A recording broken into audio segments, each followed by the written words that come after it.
Okay, I know we've probably beat this Joanne topic to death, but there's another side that I haven't seen talked about too much, and that's the local yarn store. Now, if you're not kind of familiar with the lingo, it's often referred to as LYS, local yarn store, local yarn shop, those kind of things. And this might be an alternative for your yarn experience. Now, I'm going to start right off and say if you are on a really tight budget and you can't do anything but value yarns, this is not going to be a good option for you. Even the clearance items tend to be on the pricier side. But if you do have a little bit more of a budget and you have a little bit wiggle room in there, then come on a tour of a local yarn store in Tempe, Arizona with me, and let's talk about what some alternatives could be for you. Okay, now the first thing I gotta say is, yes, I picked up more yarn. Wah, wah, wah. Cue the, the funny sound. So we'll talk about this in a minute, but I want to share a little bit about my experiences going to local yarn stores. I have been to 5 or 6 at this point, all over the country. I have one that's close to, well, close is a relative term. I have one that was about 45 minutes from me, and that was the closest local yarn store that I had that recently closed down. And they're going to be opening, like the gal sold her store essentially, not the location, but the, all of the goodies and everything to somebody else who's going to be opening another one that's going to be, I'm thinking about 30 minutes away. But relatively speaking, I mean, I'm 15 minutes from my closest grocery store, so everything's kind of far away from me. There's also one that is about almost an hour away from me. And actually, I think there's 2. And Tempe Yarn is the kind of the go-to local yarn store for the Greater Phoenix area right now. And so that's the one that I just went to. That's the one that I'm going to show you some video of and just kind of do a little bit of a walk around. But some of the things to know when you go to local yarn stores, they are not all created equal. This one, Tempe Yarn Store, their staff was amazing. As soon as I walked in the door, the first thing she wanted to do was give me the tour. Tell me how I could find the things that I needed to find, and let me know that if I had any questions, if I needed recommendations, everything was spelled out and all I had to do was ask for help. And there were a couple occasions where she stepped in and she helped me out. My husband came with me. They didn't have a little husband sitting area, but we did find a chair for him, and he was hanging out. And he estimated that there were at least 6 employees. Now, we went on a Saturday, so it was definitely going to be a busier sort of day, and it was packed. It was crazy. I did some video, but I didn't get as much as I wanted because there were so many people, and I wanted to be respectful of the space and who was browsing, and I didn't want to get, faces in there and all that kind of good stuff. So the footage is a little bit limited. I will play it as I'm kind of talking, but you get at least a little bit of a sense of what a local yarn store might look like. Now, there's a lot of discussion on whether or not LYSs are crocheter friendly. And I will tell you that it really, really depends on the shop. Some of them are going to be amazing and welcoming and offer classes for crocheters. And, the whole kind of vibe is very friendly to both knitters and crocheters. Others are going to be a little bit more old school, where if you walk in that front door and you say, well, I crochet, they kind of suddenly separate themselves from that conversation and just let you do what you're going to do. They're not going to have a lot of samples of crocheted items. They're not going to have a lot of yarn that is more versatile for crocheting. It's going to be all more stuff that is really more specific to knitters. Because there are certain yarns that are only good that are best for knitters and not that great for crocheters. So keep that in mind. I realize that not everybody has an LYS next door. Like, not everybody has access to these. So it is definitely something that if you do have that opportunity, go explore and see what they have to offer. See how the store is laid out. I've been in ones where I walked in and I said, can you explain your layout to me? And they said, yeah, we just sort of put stuff where it fits and there's no rhyme or reason to any of it. And that's not my preference. I need to have some sort of a vibe. I don't just, thrift stores are hard for me because I don't want to just go in and just browse. There's got to be some sort of a system to things. So there are those, and then there are ones that are super well laid out, super organized. One of the things about Tempe Yarn is that they had everything labeled as far as what weight the yarn was and the hand washability or the machine washability. So it kind of they have a whole scale system. I'm not sure if I got videotape of that or not, but it's rated so you know whether or not this is completely fine to be machine washed, all the way up to, look, if you machine wash this, you're going to end up with a felted purse. And I thought that was a great thing, especially for our times. I don't know about you, but to me, having something that is hand washed is going to be a big deterrent from whether or not I purchase that yarn, because I want things that are easy. I don't want things that I have to worry about whether or not I'm hand washing it all the time. Yeah, not my jazz. So that was a neat system for me to be able to kind of walk around and see those things. And, they have a lot of really adorable things that you might not find at a Joann. You're going to find some of the crochet bowls or the knitting bowls, the yarn bowls. That's what they are, yarn bowls.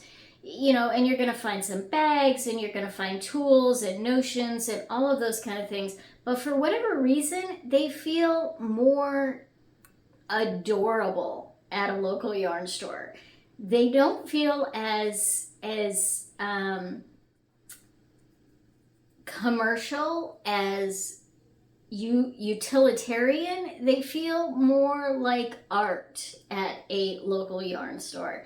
And it's one of the things that I just think is so fun about our craft. You can certainly just stick with the utilitarian stuff and it works just fine. But if you want to get to where it's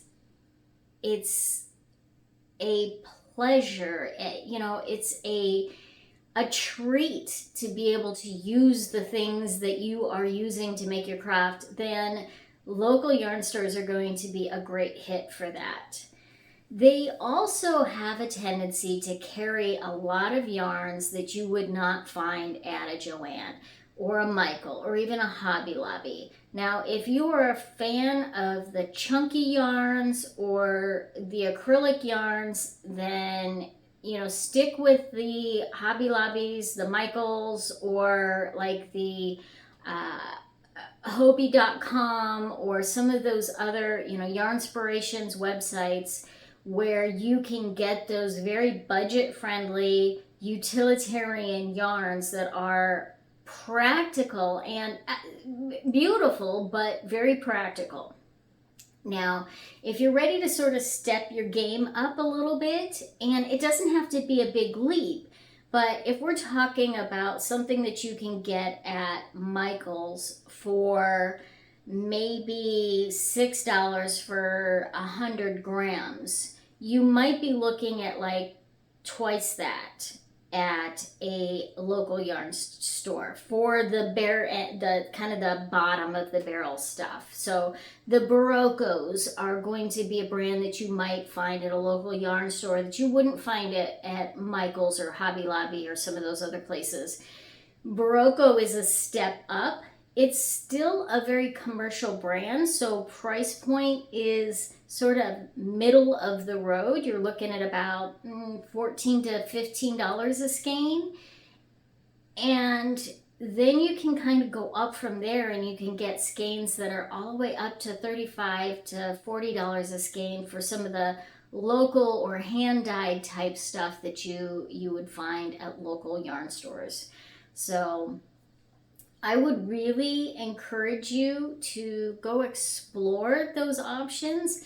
There's even a local store here in Phoenix. I have not been to it yet, but my understanding from the conversations around the crochet table are that they do carry a lot of crocheter type yarns.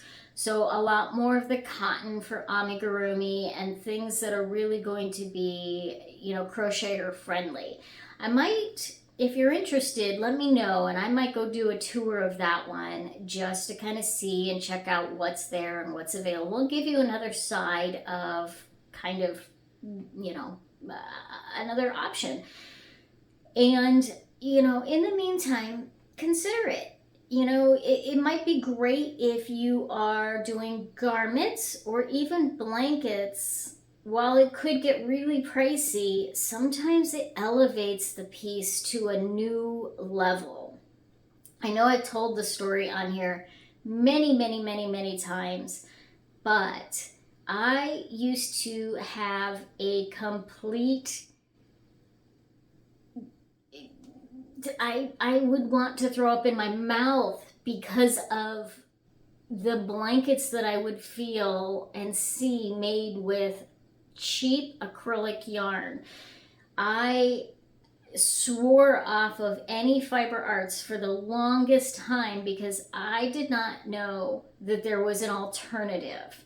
So this really, if nothing else, is just my way of sharing with you that there is an alternative if acrylic yarn is not what you want to go with.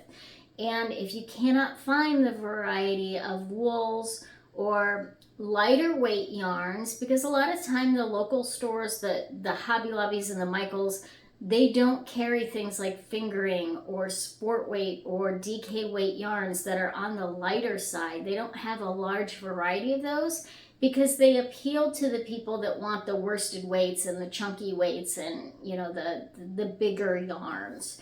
So they're not really stocking the lighter weight yarns that are great for garments. Not to say that you can't use those things for everything else. It's just picking and choosing what yarn works best for the project. So I tend to use DKs and below more than anything, but I do find that, worsted works for certain cases. I very rarely use chunky or above. Those just aren't the things, they're not the things I'm making. So let's go with that. Okay, are you ready for the great reveal? The items that I purchased. Now, because this is not a Joann on clearance at 60% off, this is a very small bag in comparison, but I'm very excited about what I got, and I really when I go shopping for yarn, I try to go with a purpose. And I have to share with you, we were there, we made a long drive to get there, and my husband, love him. This is like the dream guy for crocheters. While we were there, I had 3 items in my hand, and he said, "Are you sure that's all you want?" And I had to keep telling him, it is not all I want, but it is all I need. I know that I am on a stash down right now, and my goal is to decrease, not increase. There were many absolutely stunning, lovely yarns that I would have cherished, and they would have looked beautiful in my cabinet back here, but I really did not need them right now. And I did not have a specific project in mind for them. I actually have probably a year's worth of the future projects already lined up, so I really did not need another one. So these were purchased specifically with the thought of they might work for my denim jacket projects. If you haven't checked out that video, make sure that you check it. I'll link it in the notes below. But the idea is that I will be crocheting sleeves for these denim jackets similar to the sweatshirt here. And the colors that I picked up 2 of these. And let me put this down. Now this is a brand that I have only ever seen in local yarn stores. I'm sure you can probably get it in some of the more boutique online stores too. It is not American, and I'm not going to be able to tell you what language it is. I did not do my research. Farah, thank you. It says that it is cotton of Greece, and then it has a lot in, it appears to be maybe German. You already know the answer to this. I don't, because Farah's told you, but she hasn't told me yet. So this is a variegated with creams and yellows and some browns. And I know that I saw on the site, when I looked at Ravelry, there's some deep blues in there too. They're not showing too much yet, but I'm sure when I wind it up, it will. So it's a lot of variation, and I think that will I think this will look really, really nice with denim. And my plan is to really kind of find a similar point on each of the balls to start the sleeves, so it looks somewhat uniform from one sleeve to the other. That's why I bought 2 of these. And this is 100% cotton. It is 100 grams. I believe this is I don't know what weight it is. I will put that in the comments. But it's 100 grams, and it was in the clearance bin for 30% off. The full retail price of it was $23.19 per skein. So 30% off of that is, you do the math. So I got 2 of those. All right, I told you, the yarn LYSs are definitely on the higher end. The other one that I purchased was from the Tempe Yarn, has their very own dyer. So this is proprietary to the Tempe Yarn shop, and their brand is called LYS Yarns. Don't you just love that name? LYS. It is hand dyed in Arizona. This is called Carefree, and it is a superwash merino wool and nylon blend. So it's 60-20. It's a fingering weight, and it is supposed to be, again, don't you think this would look very pretty with a denim jacket? I think the blues and the pinks and a little bit of the whites would really pop on that. Now this is a chunky skein. It's not a chunky weight. It's a heavy skein, meaning that there's 650 yards, 6 ounces, which normally I do grams. I can't remember what the grams conversion is. Farah? Perfect. $43 was the regular price on this, and I got it at 30% off. Now, the gal was telling me that this yarn is special in that the way it's dyed on both ends, the blues that you can sort of see a little bit in here get darker on the ends. on both ends. So what I'm thinking I'm going to do is when I wind this up, if I use this for the sleeves, I'll have to sort of separate it somewhere in the middle and then kind of work it that way so that it doesn't, again, it looks a little bit more uniform overall. But I think this will look really pretty as denim sleeves. So that was the other one that I purchased for that. What do you think? Have you ever gone to a local yarn store? Do you even have one close to you?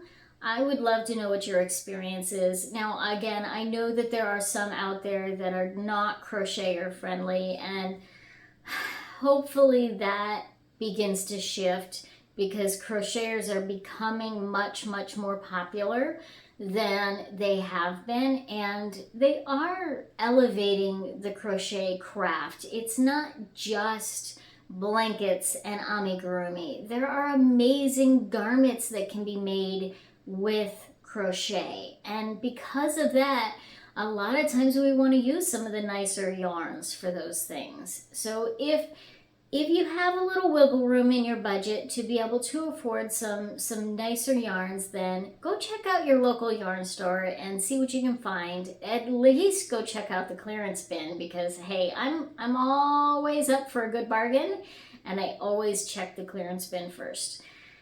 Hope you enjoyed this video, and hey, Farah, take us out.